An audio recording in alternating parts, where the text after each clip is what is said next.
Noong May 19, 1977, dinukot ng mag-asawang sina Cameron at Janice Hooker ang dalagang si Colleen Stan sa bayan ng California sa USA. Ang dalaga noon ay nakatayo sa isang highway at nag-aabang ng pakikiangkasan o pakikisakayan nito papunta sa isang lugar nang makita siya ng dalawa. Nang madukot ang dalaga ay inuwi siya ng mag-asawa sa bahay nila saka paulit-ulit na sinaktan, pinagsamantalahan at isinilid sa isang kahoy na kahon na parang kabaong.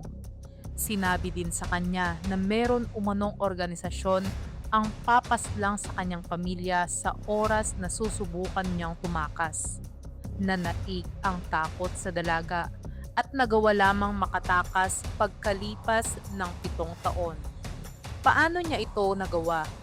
At ano ang nag-udyok sa dalaga na takasan na ang kanyang mga kidnappers?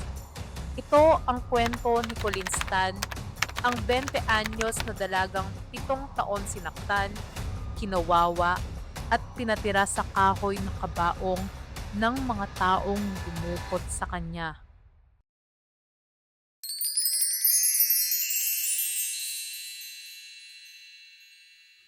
Ang hitchhiking o sa Tagalog ay pakikiangkas o pakikisakay ay isang common practice sa ibang bansa, lalo na sa US.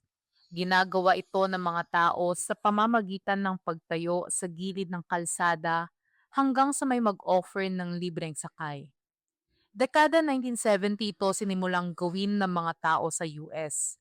Simula noon, ang hitchhiking ay naging karaniwan na sa bansa, lalo pa at nakita nila kung gaano ito kapraktikal, lalo na sa mga kabataang nagtatravel. Ito rin ang dahilan kung bakit noong May 19, 1977 ay nagdesisyon si Colin Stan na mag-hitchhike mula sa kanyang tahanan sa Eugene, Oregon patungo sa bahay ng isang kaibigan sa Westwood, California, kung saan siya dadalo sa isang birthday party. Hindi na bago ang hitchhiking kay Colin dahil dati niya na itong ginagawa. Nang araw na iyon ay may nauna ng dalawang nag-alok kay Colleen ng libreng sakay, subalit tinanggihan niya ang mga iyon. Pero nang alokin siya ni Cameron ay tinanggap iyon ng dalaga. Kampante ang kanyang pakiramdam, lalo pa at kasama ni Cameron noon ang kanyang misis na si Janice at ang baby nilang anak. Habang nasa biyahe ay huminto sila sa isang gasolinahan para magbanyo. Ng mga oras na iyon, ay tila umano merong boses na nagsasabi kay Colleen na wag nang ituloy ang pakikiangkas.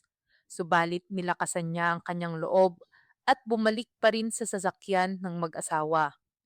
Makalipas ang humigit kumulang 20 minuto ng biyahe mula sa gas station, ay huminto si Cameron sa gilid ng isang highway at sinabing interesado siyang tingnan ang ilang kuweba sa malapit. Mabilis umanong bumaba si Janice sa sasakyan at pumunta sa lawa kasama ang sanggol na anak, habang si Cameron naman ay mabilis na pumunta sa likurang upuan saka tinutukan ng kutsilyo sa leeg si Colleen. Pagkatapos nun ay sunod niyang itinali ang dalaga saka ito nilagyan ng kahon na takip sa ulo upang hindi nito makita ang lugar kung saan siya dadalhin ng mag-asawa.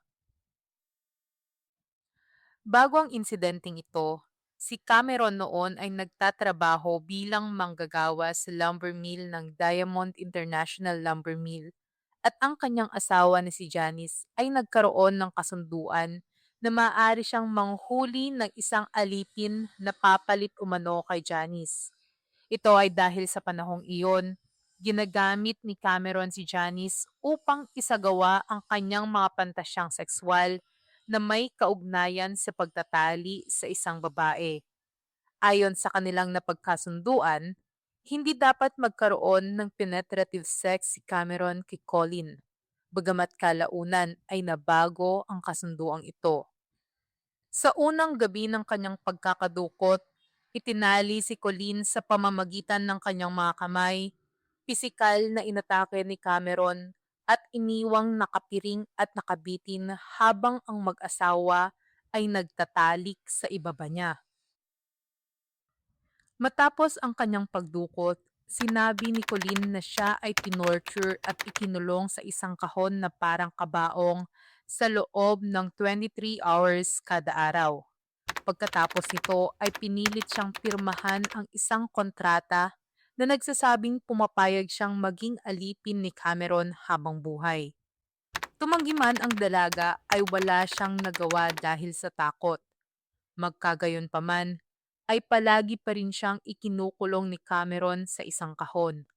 Ang kahon na ito ay meron isang maliit na butas at mula doon ay natatanaw palagi ni Colleen ang litrato ni Elizabeth Spanhik na nauna ng biniktima ni Cameron at kailanman ay hindi natagpuan ang bangkay. Dagdag pa ni Colleen na tinakot din siya ni Cameron na meron umanong grupo ng mga tao ang nagbabantay sa kanya na tinatawag ng lalaki bilang The Company at sa oras umanong sumubok si Colleen na tumakas ay hindi mag-aalinlangan ang grupong ito na saktan siya at patayin ang kanyang mga magulang. Dahil dito ay napuno ng labis na takot ang dalaga. Inayos niya ang kanyang kilos dahil natatakot siyang isang maling kilos lang ay mapapahamak na ang kanyang mga mahal sa buhay. Dahil sa kontratang pinirmahan ni Colleen ay itinuring na siya ni Cameron bilang tunay na alipin nito. Sinimulan siyang tawagin bilang Kay habang pinwersa siyang tawagin ang lalaki bilang master. Hindi rin siya nito basta-basta pinahihintulutang magsalita. Gusto din ni Cameron na maging katulad si Colleen ng babaeng tauhan sa nobelang Pranses noong 1954 na Story of O at hindi nagtagal ay sinimulan siya nitong abusuhin sa paraang sexual. Ayaw ni Cameron na makipagtalik kay Colleen sa karaniwang paraan dahil itinuturing niya itong paglabag sa kasunduan nila ng kanyang asawa. Sa halip, ginahasa niya si Colleen gamit ang iba't ibang bagay. Hindi nagtagal ay lumipat ang pamilya Hooker sa isang mobile home sa Red Bluff kasama ang dalaga, kung saan siya ikinulong sa mga kahong-kahoy sa ilalim ng waterbed ng mag-asawa. Noong 1978, nanganak si Janice ng kanilang ikalawang anak sa mismong waterbed habang si Colleen ay nasa ilalim nito. Pagkalipas ng 4 na taon, sa wakas ay pinayagan na ng mag-asawa si Colleen na mag-isang bumisita sa kanyang pamilya noong 1981. Ngunit hindi niya isinawalat ang kanyang tunay na kalagayan dahil sa takot sa posibleng mangyari. Inakala ng kanyang pamilya na siya ay nasangkot sa isang kulto dahil sa kanyang mga lumang-lumang damit, kakulangan ng pera, at kawalan ng komunikasyon sa loob ng maraming taon. Kaya hindi nila siya pinilit magpaliwanag dahil natatakot silang tuluyan na siyang lumayo. Kinabukasan, muling bumisita sa kanila si Colleen pero sa pagkakataong ito ay kasama na niya si Cameron at nagpanggap ito bilang nobyo ng dalaga. Sa kasamaang palad ay natakot si Cameron na nabigyan niya ng labis na kalayaan ang kanyang alipin na si Colleen kaya ibinalik niya ito sa mobile home at muling ikinulong sa kahong-kahoy sa ilalim ng waterbed. 23 na oras kada araw siyang ikinukulong ni Cameron sa tila kabaong na kahoy sa loob ng 3 taon. Ginagawa niya ang kanyang pag-ihi at pagdumi gamit ang isang bedpan na inaayos niya gamit ang kanyang mga paa at kumakain lamang ng mga tira-tirang pagkain. Ng mga panahon ding ito ay hinahanap na ng dalawang anak ni Cameron at Janice ang dalaga. Subalit sinabi ng lalaki sa mga ito na umalis na si Colleen. Kapag nakatulog na ang mga bata, ay doon lang ilalabas si Colleen mula sa kahon, saka papakainin at papahirapan. Noong 1983, pagkalipas ng 2 taon, ay sakalang muling pinayagan si Colleen na muling makipagkilala sa mga anak at kapitbahay ng mag-asawa. Pinayagan din siyang magtrabaho bilang kasambahay sa isang motel. Sa pareho ding taon, nagdesisyon si Cameron na gawing pangalawang asawa ang dalaga na lubos na hindi nagustuhan ni Janice. Dahil dito ay nagbago ang takbo ng utak ng babae. Kinausap ni Janice si Colleen at ipinagtapat ng babae sa dalaga na siya man ay nakakaranas din ng verbal abuse kay Cameron mula pa noong unang pagsasama nila. Sinabi din ni Janice na madalas siyang pisikalin noon ng asawa at paulit-ulit siya nitong tinatawag na malandi. Umamin din si Janice kay Colleen na hindi siya bahagi ng grupong The Company at wala umanong nagmamatsyag kay Colleen kung sakali mang magdesisyon ang dalaga na tumakas.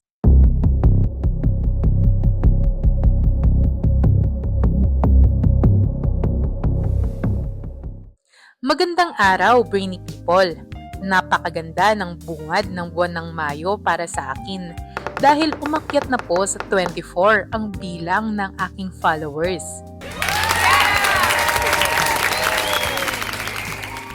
At bago matapos ang buwan, ay pangarap kong paabutin ito sa 500 followers. Suntok ito sa buwan kung tutuusin, pero libre lang ang mangarap. Kaya naman, nais ko sanang humingi ng inyong tulong, Brainy People, upang maabot ko po ang pangarap ko nito. Pindutin mo lang ang subscribe button sa aking channel. Isang simpleng pagpindot lang ito, Brainy People. Pero isa na itong malaking hakbangin para po ma-monetize ko ang aking channel. At pagkatapos mo mag-subscribe, ay paki-comment mo na rin ang iyong pangalan at address sa ating comment section para naman alam ko kung saan umaabot ang mga kwentong aking ibinabahagi sa inyo. Yun lamang po, Brainy People. Maraming salamat!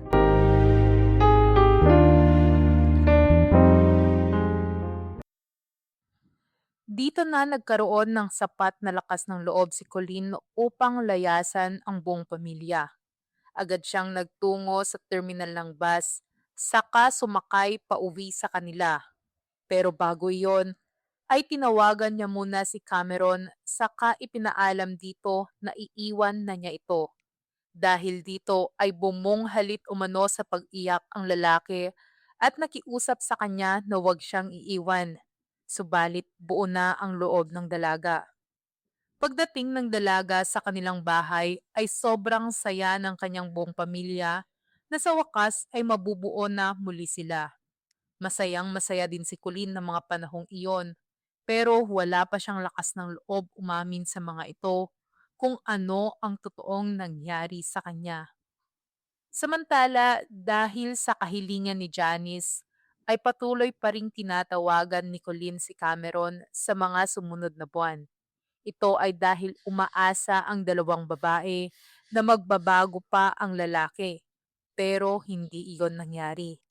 Nanatili pa ring mapang-abuso si Cameron. Dahil dito, si Janice na mismo ang nagtungo sa istasyon ng pulis, saka inireport sa mga ito lahat ng krimen na ginawa ng kanyang asawa. Ipinaalam ni Janice kay Lieutenant Jerry Brown na si Cameron ang dumukot, nagpahirap at pumatay sa 19 anyos na si Elizabeth Spanhik na nawala noong 1976. Ayon kay Janice, naglalakad pa uwi si Elizabeth nang siya ay isakay nila ni Cameron at dalhin sa kanilang bahay, kung saan siya isinabit sa pamamagitan ng kanyang mga pulso sa basement, hinubaran, at pinahirapan sa loob ng isang buong araw. Pagkatapos nito, binaril umano ni Cameron si Elizabeth sa tiyan gamit ang pellet gun at saka ito sinakal. Ibinalot ng mag-asawa ang kanyang katawan sa mga kumot at inilibing sa isang mababaw na hukay malapit sa Lassen Volcanic National Park. Hindi natagpuan ng mga otoridad ang anumang labi at dahil sa kakulangan ng pisikal na ebidensya, walang kasong pagpatay ang naisampa kay Cameron. Subalit nasampahan siya ng mga kasong sexual assault, kidnapping at paggamit ng kutsilyo sa pagsasagawa ng krimen dahil sa mga ginawa niya kay Colleen. Si Cameron ay nahatulan ng 104 years ng pagkakakulong. Samantala, Matapos ang paglilitis ay nag-aral si Colleen para sa kursong accounting. Ayon sa isang artikulo, sinikap ng dalaga na ipagpatuloy ang isang normal na buhay, subalit patuloy siyang dumadanas ng paghihirap, kabilang na ang sunod-sunod na failed marriages. Sumali rin siya at nagboluntaryo sa Reading Women's Refugee Center, isang organisasyong tumutulong sa mga babaeng nakaranas ng pang-aabuso.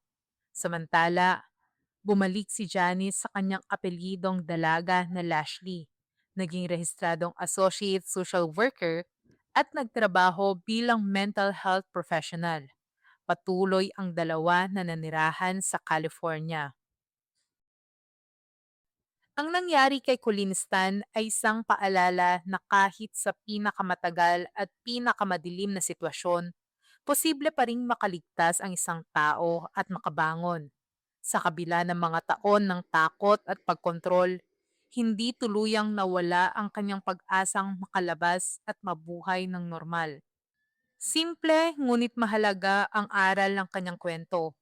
Huwag basta-basta susuko sa buhay, kahit pakiramdam mo ay wala ka ng pagpipilian. Minsan, mabagal ang pag-usad. Minsan, tahimik lang ang pag-asa. Pero hanggat hindi ka sumusuko, ay may pagkakataon pa ring magbago ang takbo ng iyong kwento.